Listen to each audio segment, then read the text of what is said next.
चकवाल वाले थोड़ी नजर दौड़ा है कि कीता दिल मजबूर ते आ गए असी वेखण हाल थोड़ा थोड़े कोल आया मालूम होया किरदार कमाल थोड़ा बड़े मुखलिस ते लजपाल तुसी संग बहु लजपाल थोड़ा बदा सासा नाल उस्मान खेना सदा वसे चकवाल थोड़ा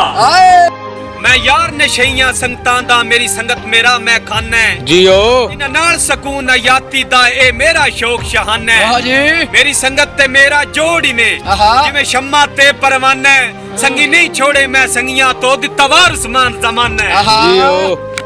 वड्डी कोई नहीं नेमत सजना तो जे नीता च फर्क ना होवन ओ संगत ते सजन दा की फायदा हर पासे खड़क ना होवन सान तोड़ उस्मान नहीं हो चढ़दा जिड्डो तोड़ दे ठरक ना होवन शाला मिलन ना सजन बादली ते बेड़े संगत ते गरक ना होवन बख्तां दे मान तो सियाना बनकर फैसले ना जज्बात विच तुसी अपने घर असी अपने घर संग छोड़ ना तंग हालात विच निभे वक्त दा यार हयात ता कर तेरी निभया जो खिदमात विच तेरे सह हुसन मेरा तह बाजू बेली कौन उस्मान कहनात विच दिलकार नहीं मुखले सज्जन नु लभदे मेरा जान शर्माया नाले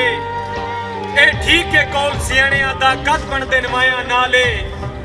बड़ा मागा पोसिया वेख लवी दिल शाद रियाया नाले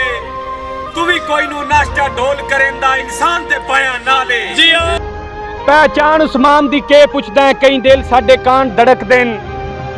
कान धर के सुन पे शहर तेरे कई ढोला वांग खड़क देन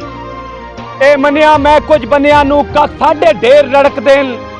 तू दिल तक जो प्यार करें दिन छो दिल जेड़े भड़क देन